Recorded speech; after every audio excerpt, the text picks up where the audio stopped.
Hello and welcome to the first episode of the Richmond BigFooty Tigercast for season 2018. It's great to be back. I'm your host Michaels, and with me tonight we've got two great Tiger posters on board.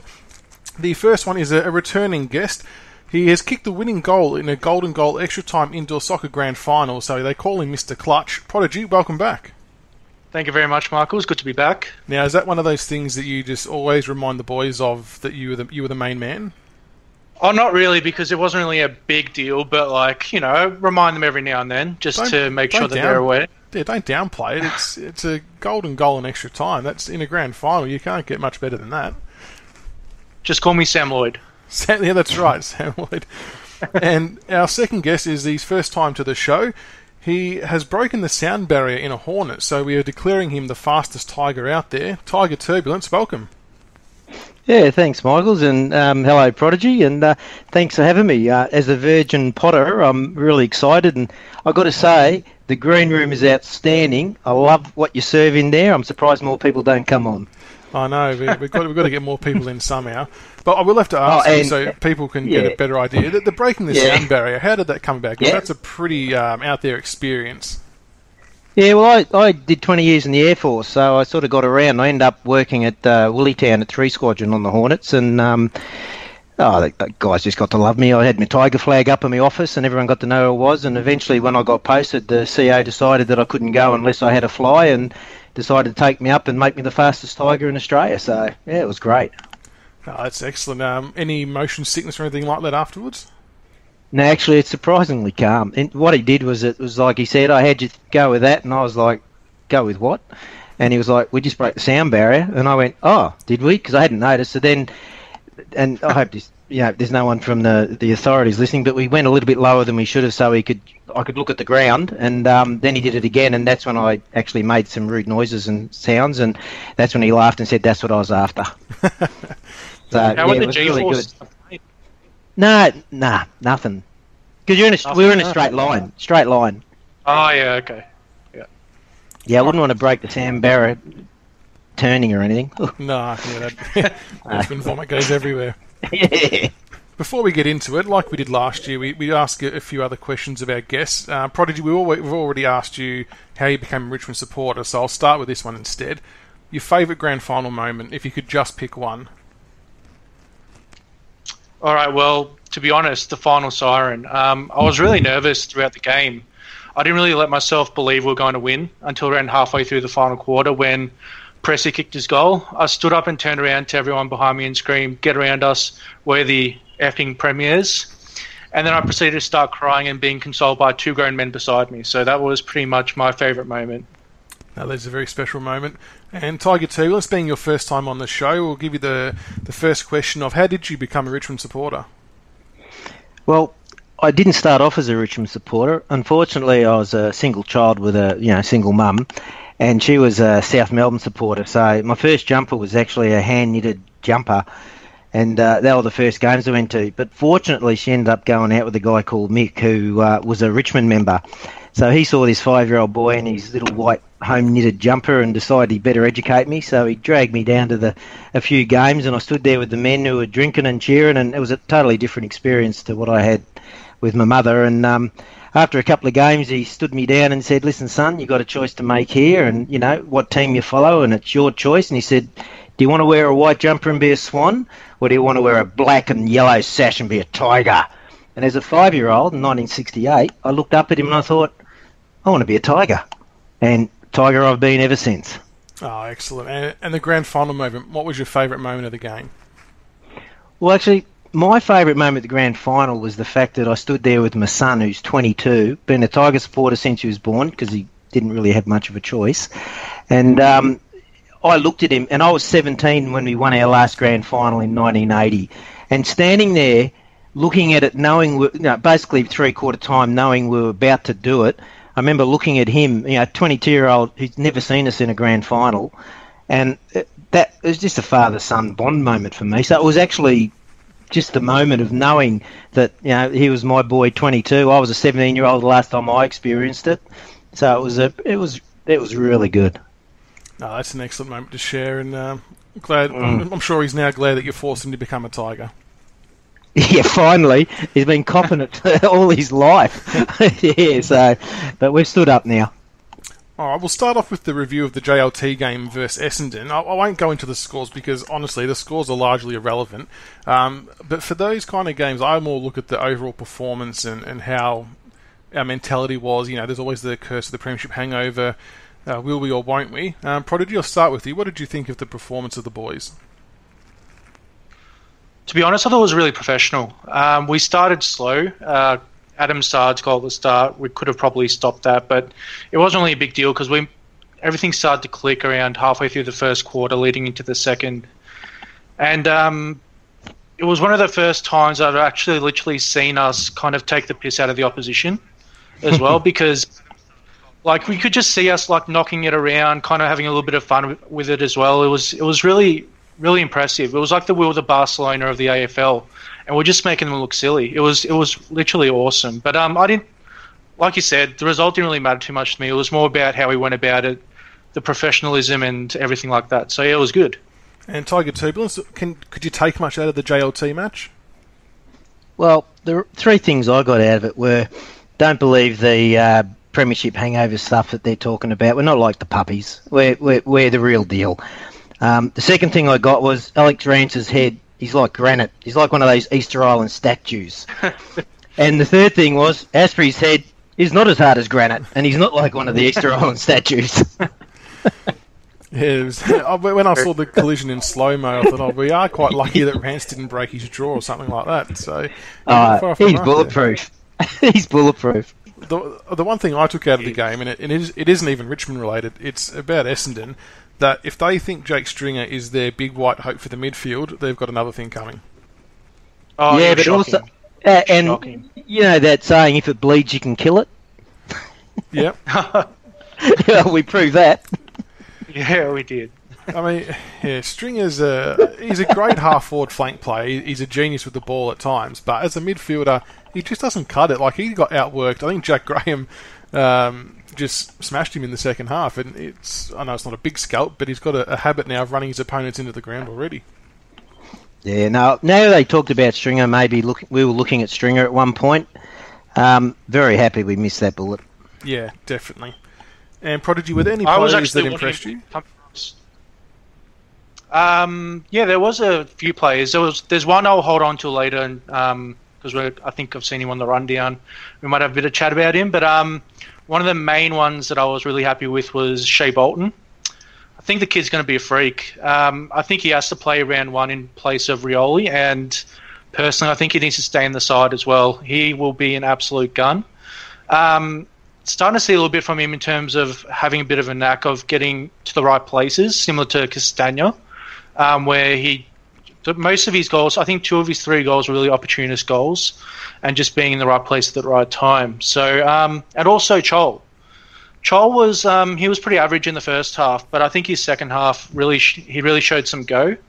And it was refreshing to see because I'm still not really sold on him long term. Same with Ivan Soldo, but there were definitely some encouraging signs from Chol. Yeah, he seemed to play a lot better in that second half, like you said, when he was given the main ruckman duties. And I don't know if they're going to look at doing something like that with him in the VFL, given that Hampson's back could still be no good. But I found that when he had to play as a key position player, he just looked a little bit lost. He did. And Tigerturbulance, what about you? What kind of players impressed you? Well, I was the same as Sharp. Like, you know, I looked at him and thought that there's something with this kid. But the one that I really took a lot out of was Garth. I thought in the back there, he's composed. He plays like an old man in the sense that he's like not like a kid that's running around like a little deer. He's got that composure. I look at him and I look at Asprey and Grimes and that. He's one of them. He's got that look. I watch him interviewed, and he's got that older feel about him, and he's very serious. And one of the things I was impressed with, they talked about the fact, you know, he can play forward, he can play back. You know, he's been around a bit as a kid, and they said, "Where do you want to play?" And he's like, "Oh, I want to play in the back. I want to learn from the best." So I look at that guy, and I look at the way he moves around the pad. I just think he's going to slot into that back line beautifully. Yeah, and especially when Asprey went off, they obviously had to put a lot more reliance on Garthwaite to support Rance, and he didn't really miss a beat. I thought he was quite good. No. There's been knocks on his kicking style, but you know what? If he hits targets, I don't really care what it looks like, to be honest, as long as he's hitting the targets he needs to hit. I totally agree. He's not got that old man feel. In a sense, that's not a criticism. I mean, he's got that slower sort of thinking look about him in that, and I think he matches the pace in the back. I just think he's going to work. He's going to be solid. And I think we're going to get a lot of years out of him. So I'm really, and especially considering we're looking, there's talk about Rance potentially leaving in a couple of years. And if that does come, we're going to really need some solid people in that back line to take up that gap. Absolutely. I'm surprised he wasn't called up for JLT too as well. Yeah. He wasn't called up for the main squad, so that was a bit surprising for me anyway. I was disappointed about that. I think that's the sort of bloke that you need to put time into and get him out there, because he's obviously not just a natural step up. He needs to get work put into him. He's got to learn his craft. So, I would have given the opportunity to play with the big boys as much as I could. Like, even if he just spent a quarter or a half on Ben Brown, I mean, what a learning experience that would have been. Yeah, exactly. Exactly.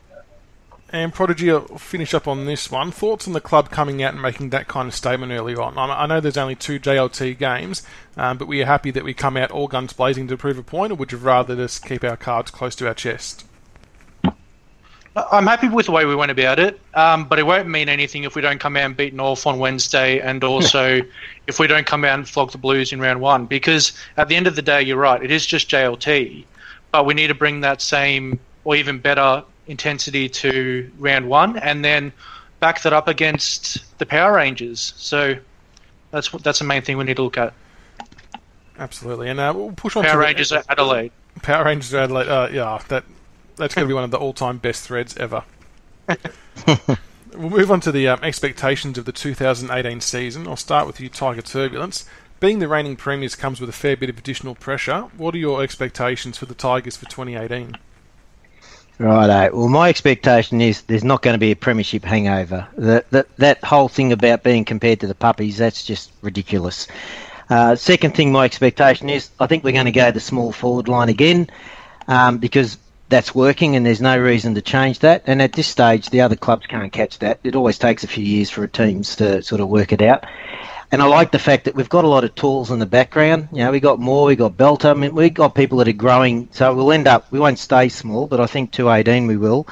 And then I also think in 2018, Tom Lynch is going to declare he's going to be a Tiger, and that's going to be the doozy, and the It's Happening gift is just going to be going off. It's going to go off. How many years do you reckon the doozy's been going around for? But this is the doozy we've been waiting for. It's coming. Don't worry about that. Well, have you got inside word, or is this a hunch? No, just leave it with me. I'm working on it. Oh, okay. And the other thing I got Dusty is going to keep making his claim to be the GOAT. He's going to be back-to-back Brownlows. He's going to keep work. He's not the GOAT yet, but he's going to get there, I reckon, if he keeps his trajectory. So he's going to get a Brownlow next year, and that's not uncommon for a Brownlowist to be, coming back-to-back. I'm looking at the fact that the backline's going to strengthen. I'm a big fan of the backline, so I just reckon that Ellis, Rance, Grimesy, Hooley, Asprey, Voston. I mean, it just keeps going, and they're like telepathic the way they're working together now. So 2018 is going to be a great year for the Tigers. And Prodigy, what about yourself? In terms of my expectations, I would be disappointed if we don't crack top 4 again.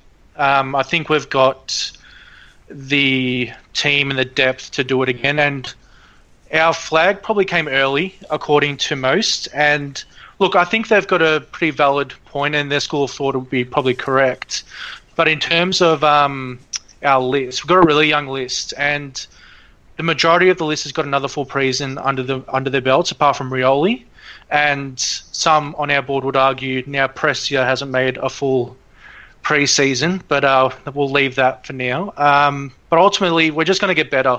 So at the end of the day, our young list is just going to come together a lot better. The chemistry is going to keep growing, and I would be very, very surprised if we're not up there again in terms of last week of the grand final. I would be quite surprised if we didn't make it. And it's funny you say that about the development of the young kids. A lot of people have been on record at the club as saying they honestly feel like there's a lot more improvement left in our players, and better footy is going to come this year. Do you buy into it? definitely.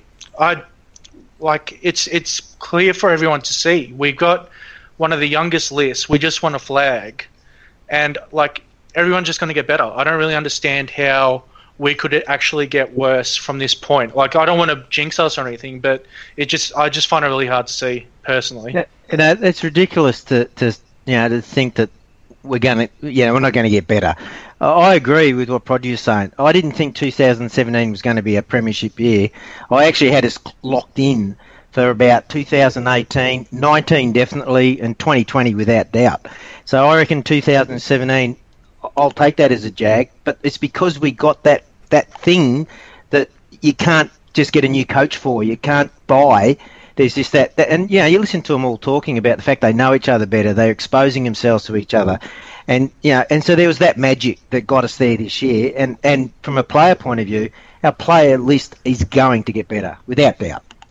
And there was an interesting thread on our board today, I think it was, about teams starting to copy our game style, and someone made note that a few clubs tried it over the JLT series, and that's all good and well, but the biggest thing for me is we've got all 22 blokes on any given game day buy into that game plan. Exactly. If you don't have that, it's not going to work. It only takes one or two players to not fully buy into it, and it just won't work for you. And not to mention that we've got the players, we've got the fitness to sprint repetitively all day, and we just grind teams into the ground. You can't just train that overnight. You can't buy that synergy. Our fitness is extremely underrated. We've got probably the fittest side in the league, I reckon. It's pretty impressive. And speaking of the list, Prodigy, what's your biggest concern of depth on our list? Talls. We've got to get more talls, second, thirds, fourths, fifth talls. We've got to get them all. Oh, wait, did Mopsy just take over my microphone? Sorry, guys. All good. No, not many concerns really for me with the list. I think we've got a certain Gold Coast player in mind that might be able to take over from Jack Riewoldt down the track, and I think that was my main concern moving forward, but I think the rest, I'm pretty bullish on us for the next 3 or 4 years. What about in the ruck department there, Tigerturbulance? How do you think we're faring in that area? If Nate goes down, are we in a world of pain? Yeah, obviously, because we haven't got any, he's our ruckman at this stage. But talking about Knackers, I mean, how good was that? Getting a Swan who was what is he, 5th in their lineup? Yeah, something like that. Yeah, it wasn't really a regular game at all. And he came across us, and because of the injuries and stuff, it's you're number one out there. And he's now a premiership ruckman. I mean, I love the way he goes for the ball, the way he goes down, the way he digs in. So I'm a huge fan of that guy. And that's that Richmond thing going. But as far as ruckman go, yeah, we're definitely short there. I've not yet seen anything that makes me think we've got a second ruckman. I mean, I don't know, Prodigy, who would you call our second ruckman? Well, yeah, I was just about to say, just to counteract that, I think we've shown our ability to be able to play without a predominant ruck. That's why I'm not really too stressed about if Nate goes down, what's our kind of backup plan? Because I think if we put somebody in like a Hammer or a Chol just to kind of perform that main ruck role while, Nank's down or whatever it might be, and then we just have what we've been doing. Like, for example, Shea Bolton was in the ruck in JLT1 in the forward 50 ruck contest. Shea Bolton, he's our shortest player, but he's probably got our best leap. And we still tore them up in the forward 50 stoppages. So he won a few hit-outs too. Yeah, he did. And I understand the reasoning you guys have in regards to the ruck, but I think the ruck position in itself is starting to become a bit overrated in terms of their need at the moment, especially with the way the game's going. So I'm not too stressed about it personally. I think the biggest impact would be the centre bounce one, because even around the ground, I think it might have been Hardwick or might have been Grigg himself, but someone made the point that Grigg's one of our smartest players, so he knew he didn't have to win the ruck contest, but he could position himself with his body to make sure the opponent ruckman didn't really win the tap and we could still come away with it. So around the ground, I think we can get away with it, but it's the centre bounce that can kind of be the bit more daunting task. Maybe. I'm not sure. I think we'll be all right. I think the centre bounce, like I said, it's a bit overrated at the moment because I don't see why. Because we saw Greg take a lot of the centre bounce rucking contests. Sorry, and look, he didn't break even. He didn't win a lot of them, but at the end of the day, like you said, he's smart. Yeah. So if we have players that are put into that role that can actually impact in some sort of way and actually maybe force a tap to a certain position, then we might be in it with a chance to still maintain our what am I trying to say? Our level at that point in the contest. Yeah, but if you look at the teams though, you got like a Mummy or a Goldie or someone like that when they're in form, that has a huge influence on the game. So I wouldn't undervalue having a key ruckman or a backup ruckman to Knackers. I think having the big tall guy who can get his hand on the ball first is important. Yeah, but Nate doesn't really jump much. The only thing we could do is we could put him maybe somebody like a Noah Bolter who's got that bit of size about him and he can throw his weight around a bit, but he's also got a bit of a leap on him as well. So I think obviously he's just been drafted, so it's going to take him a while to get into the system. But in terms of our rock stocks moving forward, we've also got Callum Coleman-Jones that we've drafted as well. They're going to take time, but I think we've still got plenty of depth on the list in terms of potential ruck options moving forward. Don't they always say that big men take a long time? Definitely. Yeah. That's a cliche. And I think we can even... I didn't mind Soldo's games last year to give Nank a bit of a rest because we can't burn him out like we did to Big Ivan. I know we mentioned that quite a bit on the show last year. But I think, Soldo can provide a reasonable chop out for a few games here and there. And even, I know Garthwaite probably won't do this role, but he even rucked in the JLT for different stages. So it's going to be interesting to see where we take it this year. Yeah. We've got options, that's all I'm trying to say. Yeah, which is always a good thing. Yeah.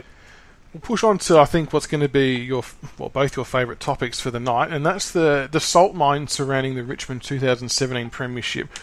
There's no surprise that people just hate us again, and we love that. We love to be hated for this kind of reason, not because we want handouts or not because we're finishing ninth, because we won the flag, and they just don't want to accept it. Prodigy, what's been your take on the salt mine surrounding the Richmond flag? It's been pretty funny, to be honest. I wasn't surprised at all. It was always going to happen.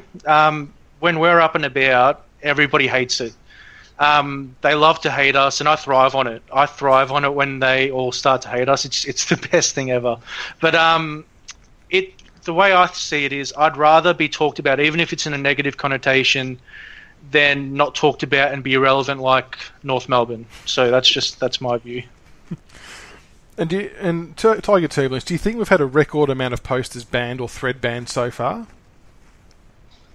I really don't know because I don't know what statistics on that would be. But I know we've certainly been out there poaching, and we're loving it. We're tigers. We love the smell of blood. We love it. So I just think it's a great thing, and I think it's delicious. We're getting salt on everything.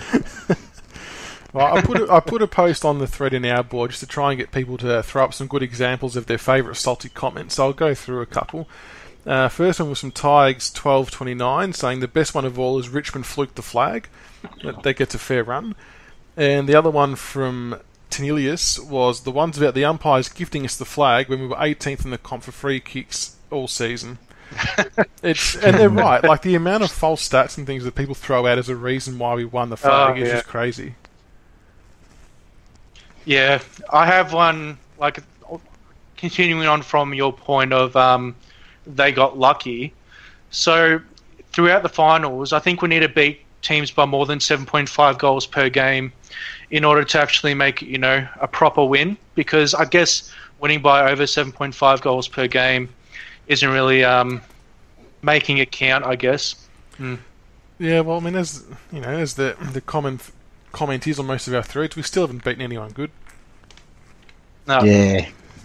Well, what I love is the pussies, the handbaggers, because the fact that we'd never lost to them in 10 years and that they had premierships and that, when we pantsed them in that preliminary final, we absolutely humiliated them, and that's when the salt mine started, was at that go. I mean, look at the stuff they complained about, home ground advantage. I mean, they whinged about Clangerfield never being robbed of a Brownlow. They reckon Duckwood should have been an All-Australian captain. And then they talk about the fact that Caddies wasn't in their top 10, yet he's in our top 10. I mean, these guys are dumber than a sack full of doorknobs, these pussies. I mean, what I don't get with them is we tried to trade with them and do the right thing. Like, we took Taylor Hunt off their hands. You think they would have been happy about that. And then look at the other deals we did. We took Caddy, who was not in their top 10, and gave them Lids, who was like an elite player in AFL. And, oh, that's right. They didn't actually get Lids, did they? What happened was that we were going to give Lids, but they mucked around. We got Caddy, and they didn't get Lids. Yeah, okay, scratch that one. Yeah. And, yeah, so from a salt mine point of view, remember that vision of the Catman? Yep. Yeah, the best gift ever. You're a salt mine. I play it all the time. That is just wonderful. And I suppose the last question on this one is there room for the salt levels to rise if we happen to go back to back and sign Tom Lynch? Talk dirty to me, Michaels. Talk dirty to me, Michaels. That's beautiful. I want to see Tom Lynch in the yellow and black and us to go back to back. That'd be the best. The servers will crash. BigFooty might not even exist anymore if that happens. It always struggles enough as it is, BigFooty servers. It'll be even worse when we go back to back. Captain Blood, he'll have a field day out in the main board if that happens. Yeah, and we're not going.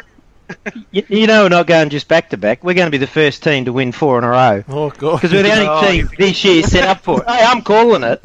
We're going to be the first team to do. I said 2020 is when I estimated was going to be our sort of like peak inroads. So we're there. We're 4 in a row. Yeah. I'm calling it, baby. If that happens, I'm demanding you get platinum membership for life on BigFooty. And I tell you what, that'll be salt and vinegar on everything. That's going to get arteries are going to harden around the AFL here. We're going to go off. Imagine 2020. That is 40 years since our 1980 grand final. I mean, it's just magic. It has to happen. It does have to. Yeah. Yeah. It would be a fascinating place to be around if that was to occur. All right, we'll push on to a player-specific topic, and this bloke's had his thread bumped and commented on and all kinds of stuff for most of the off-season now, to be honest. Corey Ellis. I don't want to call him the new whipping boy, because I really don't think he is. I think there's just been a lot of people sitting on both sides of the fence and a lot of people sitting in the middle on him. But Prodigy, Corey Ellis, your take on him, does he have the skills and the tools to make it in the AFL? Michaels, you're a savage for bringing this up. You knew it was going to rile me up, but in regards to Corey Ellis, now bear with me because I think I've got a fair few views on this, and I'll probably be up late tonight having a long essay discussion with a certain poster on our board. But anyway, moving on. First thing I will say about Corey Ellis is he has all the tools to become an extremely dangerous player for us moving forward. His strengths have been covered at length, but I'll list a few now. Composure under the pump. Very clever in traffic, demonstrated in the JLT game. Excellent disposal, always positive with his ball movement. Very rarely do I see him actually trying to get cheap stats by kicking backwards or picking the easy option. He's versatile, can be played as an inside mid, hybrid, inside-outside mid, off half-back and can drift forward to good effect as well. But he also has some deficiencies that I'll have to mention because if I don't, I'll be crucified.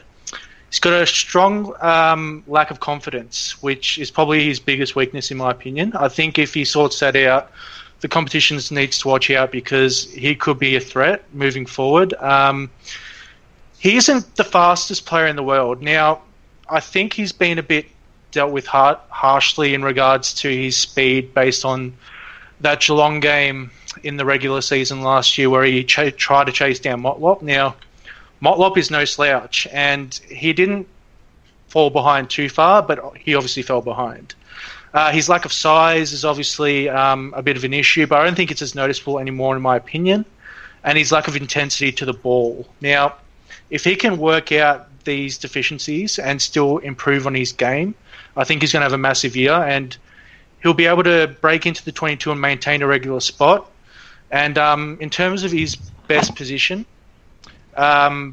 moving forward will probably be a mid-forward role. I want him to be playing a similar role to Caddy. So basically, when Dusty and Koch are resting forward, I would like Corey Ellis and Caddy to be the main men in the midfield while they're resting forward. That way we can have Corey Ellis delivering the ball inside 50 to whether it be Jack, Dusty, Koch, whoever it might be. And I think that's his best trait, and he can even rest forward as well. We've seen him be able to take a grab against Gold Coast, and look, I could go on for ages, so I'll just leave it at that. But I think he's got some good aspects of his game that we could really use moving forward. And Tiger Turbulence, your thoughts on Corey? Well, Prodigy, I've got to say I've got to disagree with you here. I'm going to be harsh. I'm saying flick him. I've been watching this lad. I think when he came in as 12, I liked him. I thought he was Cochiness. I could see the balance, the delivery, the footy smarts. But after 3 seasons, he's just not where I would expect a kid like him to be. I mean, I look at someone like Jack Graham. We picked him up in the 50s. The first interview, one of the reporters said to him, why are you in, what did you think coming in so late? And one of the comments he said that I loved was he said, well, I was surprised, and what I'm going to have to do is just show those other clubs they made a mistake not taking me. And I thought, yeah, there's a kid that wants it. I've gone back and actually had a look at some of Corey Ellis's interviews, and he uses words like, I want to play better football, hopefully. He's using suppose, I'm not seeing the anger. So to me, I'm looking at him, I'm thinking, he hasn't got the eye of the tiger. He's got the skill, he's got the brain, but he hasn't got the mongrel in him to get there. And I mean, he's living with Nick, and you'd think he'd be, sort of picking up something from a mad redhead, but, he still isn't there. And I think with the guys like Caddy and Dusty and Koch and all the guys that are running through that midfield who are men and they're elite midfielders, I just don't think he's in the position where he's going to actually get that opportunity to grow. And I'm not saying he won't be that inside mid player. I just don't think in our Tiger team with the current structure he can do that. And it's a bit like when you're talking to Richo and he got pulled in and said, look, we need you to help Jack, and he was like, I want me to help him kick, and it was like, no, don't be doing that. We want you to play on the wing. Get out of the way. And it worked. Well, in the case of Corey, you can't get those people out of the way because they are the engine. And while we've got these hot men in the middle doing their stuff, they stay. The Cochrane comparison. Would your expectations of... Oh, go on. Hang on. Sorry, would your expectations of Ellis be different if he was picked at a similar pick to Jack Graham? No, I don't think the pick has anything to do with it. The club made that decision, not him. So I don't buy into the he was number 12, therefore he owes us. No, not at all. That was the club. The club had an expectation by picking him at 12, obviously, because they could have picked anyone at that position. So I don't buy into that. What I'm looking at is that has he got it? And I think he does have he does. He's obviously, that's when we picked him. He has a natural ability to play the game, and he has that thing that you can't teach people, which is that footy smarts and that balance. And he shows that. And unfortunately, his highlight reel shows it so well, but so not often. And I just think for where he needs to compete to be in our team, I just don't see that we can give him the opportunity fully. And I don't think he's going to push any of our guys out of the way. That's probably where I'm at. He's a bit like Knackers at the Swans. 5th ruckman, always a good bloke. He wanted the ball, he was hungry, but he didn't get the opportunity because he had other guys in front of him. Yeah, I think his aggression is his biggest downfall. I fully agree that he's got the skills, and the JLT, like you said, Prodigy, was a highlight of that. He's clean hands below the knees, and he freed people up with his handballs. I would like to see him kick it more, because he is a good kick, like you said, but I'm not sure he uses it enough. But yeah, if he just got that a bit more aggression about him, like the comparison to Cochrane, not saying they're the same kind of player, but Cochrane took his game to a new level when he became a man possessed and was just manic with his pressure at the man, the ball, and the man with the ball. And I think if Corey was to maybe adopt a little bit of that he might get himself involved in the play a lot more, because I think he could be quite damaging with the ball in hand, but he just doesn't get it enough, which is but probably concerned. What we're doing here though, this is like a Ty Vickery conversation. It's that hot and cold routine. It's like Ty Vickery. What a beautiful athlete. What a key forward-looking bloke. And he showed it. There was days where he showed it, and then he was so frustrating. And when Hawthorn took him, what did they do? They took him saying, with an opportunity where he's getting a better ball feed, he's going to be that elite key forward. And, well, that ended well, didn't it? So I sort of put him in that Ty Vickery state. You can see what he's got. He shows it occasionally, but when you get him out there, it just doesn't happen. Yeah, well, I mean, hopefully, he's obviously getting another crack this JLT game against North Melbourne, so hopefully he puts on another good performance and builds up his confidence. My argument here is not get rid of him today. My argument, though, is he needs to show something. He needs to grab this and he needs to take it. And these opportunities like the JLT, exactly where he should be absolutely killing himself to show what he's got. He needs to step up. I completely agree. And I think this is not his make or break year, but I think this is going to be a massive year for him. If he doesn't show something this year, I would be more along the lines of Tigerturbulance in terms of my views. I still have really strong belief that he'll make it good this year. But look, in terms of his aggression, I completely understand what you're saying, and we need that in Richmond because that's our game plan. Yeah, it's our mantra. It's our game plan. It's what we abide by. But when I look at players like Pendlebury and Bontempelli, they don't have that aggression either. That's why I think that you don't always need that in a team. I think some players might have that little bit of lacklusterness about them, but I think what they provide on the other side of things in terms of their offense can outweigh their lack of intensity, if you understand what I'm saying. Well, Prestia does that. He's not an aggressive player. But there's a different skill level there. Yeah, I'm thinking that Corey Ellis has the ability to be more damaging than Prestia moving forward. That's I just don't. I suppose where my stance is, I think he could do well. He can play AFL. I just don't think with the current lineup and the players we have and the type of play we have, I don't know. I just don't think it's quite a natural fit for him to be able to force his way in. I'm not seeing him force his way into the side. It's almost like his make or break year, so to speak, has come at the worst possible time, and there's a bunch of players running around who've just won a flag. Like, if you ever, you don't want this to be the year you've got to try and break into the senior lineup, unfortunately. But yeah, he's got all the tools. I really hope he makes it too, because I think he's got some quality assets. Well, just remember, we're going to be a 4 times premiership team in a row. That's not a mugs game. You need to be at the top of your game to be in this group.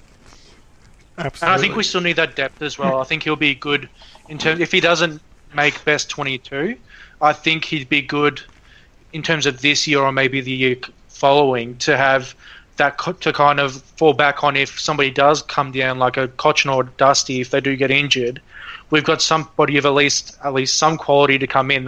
He may not have the same intensity, but I think he'd still be able to impact the contest if they went in the team. I think the key for him is even if he can't break into the senior side, he has to keep putting up good numbers in the VFL on a consistent basis. In fact, he should be ripping the VFL. Mm. Well, we're talking about someone to come into our midsection, our backbone, in a premiership team, and there's going to be 4 times premiership team. So and if you can't do that in the VFL, then no point stepping up with the men. Yeah. I think he did that toward the end of the VFL season last year. He was pretty impressive in the finals and everything like that. I don't have the stats on me at the moment, but he was pretty good. So I think he has the ability to be dominant at VFL level. I agree that's what he needs to do, but I think he might be a case like Markov where he wasn't that flash in the VFL, but when he came to play for us in 2016, he was pretty damaging. Have you seen his interviews? Like, watched him? I haven't really focused on it. Yeah, because I that's what I do. I gauge players by how they appear, like their language, and I just thought he needs to be given a bit of positive motivation because as I said, he's always talking about hopefully and trying to suppose, and it's not the language we need. Yeah, that's the lack of confidence that I was talking about. That's his main issue. He needs to believe. He needs to be more aggressive, and he needs to be, hungry. That's his main issues. And I think if he gets that, I think he could be a good player for us. Maybe I should ring up and let him know about our plan to win the next 3 premierships in a row. You should. You got to be part of that. Imagine being that team of the century for sure. Exactly. I think it's fair to say that the Corey Ellis debate will be ongoing throughout season 2018, and it's probably one to watch. But we obviously all wish him all the best and hope he does get it all together. But he's a good player. He's a good player. Yeah, definitely. We'll push on to the final topic for the show, and that's the preview of the upcoming JLT match versus North Melbourne. It is their grand final, as I did mention on the Summer Series podcast to the Grill and Snakebaker, and they didn't find that overly amusing, but I did. So we've got 4 changes. We've got Lloyd, Broad, Moore and Soldo coming in, and going out is Hooley with calf soreness, Higgins, Chol and Garthwaite. Tigerturbulance, your thoughts on those changes? Well, Garthwaite, I was just blowing wind up him before. I like the lad, and he's not going to play a lot of seniors football because because of the position he's got to take. But the exposure he should be getting is now, so he should be out there with the big boys. So I'm a bit surprised with that. I would have liked to have seen Belter out there. Miles, I don't know what's going on with him. He should have been dusted off and thrown out there and a bit of a look. Naish, where's he? So and Stengel. I had a few names in my head. I'm going through, going, I want to see more of them, and I like the idea of going in there with a strong, team, not playing like I've read the stuff on the web where people are saying put the VFL team. We're going to smash laugh out loud North anyway. I don't see it as an issue with them. We're obviously going to tramp them because they've got no idea. I mean, their 18 members are going to be upset about it. We'll get a little bit of salt there, but not too much because, 18 is that single memberships or is that like 2 family passes they got going? I'm not too sure. Or maybe they're those pet things they get going. So it's one family with a few dogs. So anyway, we're not going to worry about them. But I actually like the fact that we went out there with the first team and we had our foot on the throat and we pushed it. Keep going. But I would have loved to have seen some of these guys, getting a run. So I'm a little bit surprised they didn't get the opportunity. My way of thinking is that some of our more senior players that don't need it, like then I would have seen Butler maybe stepping back and letting Higgins have a run because we know what Butler does. Higgins we don't. Asprey, I would have actually kept him out of the game and kept Garth in there because Asprey can play. He's had a bit of a knock. Garth, he wants to go. So there's a couple of little position changes I would have made, but I like the idea that we're still going in with our full squad. And Prodigy, your thoughts on the changes? Be the same as Tigerturbulance. I wasn't really happy with Garth and Chol both going out. I think when they show something in the previous game, you got to build on that, and you got to allow them to play again to kind of build on that performance and get more confidence in their game, because that's the only way that's going to happen. Now they're going to have to go back to VFL and then show their wares there, which they can. But I was a bit disappointed to see that they didn't stay in. I was a bit disappointed that I didn't see Belter come in as well. I think he's one to watch. I think he's going to be a big player for us moving forward. Was also surprised that Naish wasn't in. I'm not surprised that Higgins didn't get a call up because I think he didn't impress me overly much against Essendon. Now I understand it's his first game in the colours, and I'm probably being a bit too harsh on him, but I think he will be spending the majority of the first half of the season in the VFL, and I think it's normal. It will be good for him because I think we might actually have a VFL practice match happening this coming weekend as well. I'm not 100% sure on that, but if we do, it'd be good for him to kind of mix with the VFL team to get that chemistry going. Other than that, just like you said, Stengel, surprising, didn't get a look in. But ultimately, we got to look to round one, and if we're going to, we can only really play, I think, due to the fact that we've only got 2 JLT games, we're only really looking to play the players that we're going to actually play, apart from the fact that Broad got a call up, which I found very random, because considering he's going to miss the first 3 games, just play him in the VFL. He'll get his match wears in the VFL. He's good enough to dominate that side of things, so I'm a bit surprised that he got a call up to the JLT game where I don't think he's actually needed. Yeah, Broad, that was the surprising one because of the reasons you stated. The player I'm looking forward to seeing is Moore. He's obviously been developing in the VFL for a couple of years now, and I think he could be a bit of a swingman.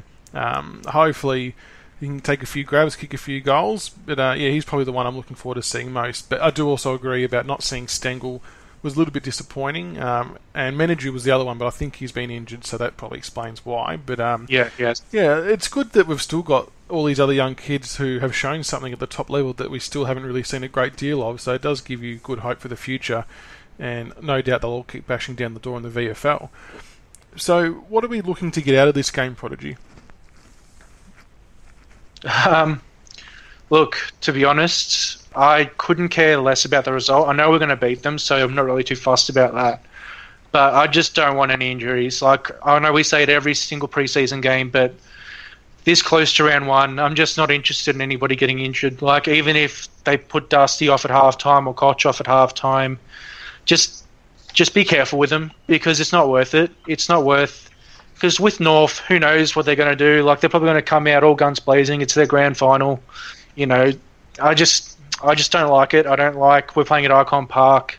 Seems a bit of a tip, but anyway, that's my view on it. And Tiger Turbulence, what are your expectations? What would you like to take out of this game? Well, Damien, after the last one, stated we saw our brand re-establish. We played as hunters, and our boys showed that today. And I'm all over that. We're the hunters. We're going to get our kills because we're going to win another 3 grand finals in a row here. And you guys have got to get on board of this, right? You got to be part of this.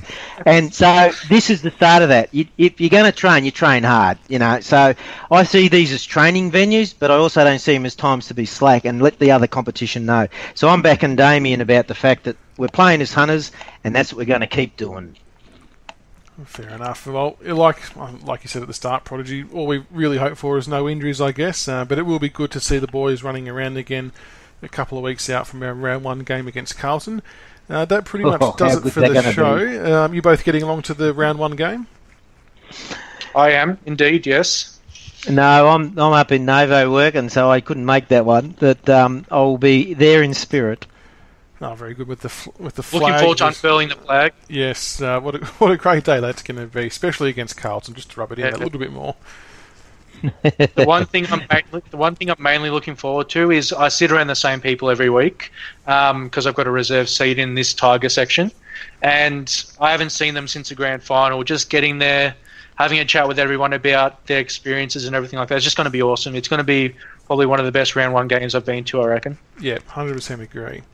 Alright, we'll make sure everyone follows us on iTunes, YouTube or Spreaker, and thank you to anyone who's listening live, much appreciated. Prodigy and Tiger Turbulence, thank you so much for coming on to the first episode for the year. We'll definitely make sure we get you back on throughout the year as well. The talk was great, and thank you both again. No worries, Marcus. Have a good one. Alright, thanks for the crayfish tails and the oysters and the open bar. I love the green room. No worries. Well, if we didn't do that, you weren't coming on, so you kind of blackmailed me there, but that's all right. Thanks, guys. See ya. Thank you for listening to another episode of the Richmond BigFooty Tigercast. Be sure to subscribe to the podcast on iTunes and YouTube so you can follow all the roast and toast, the reviews and previews, and all topics Richmond. Also keep an ear out for our special episodes of interviews with past players. Go Tigers.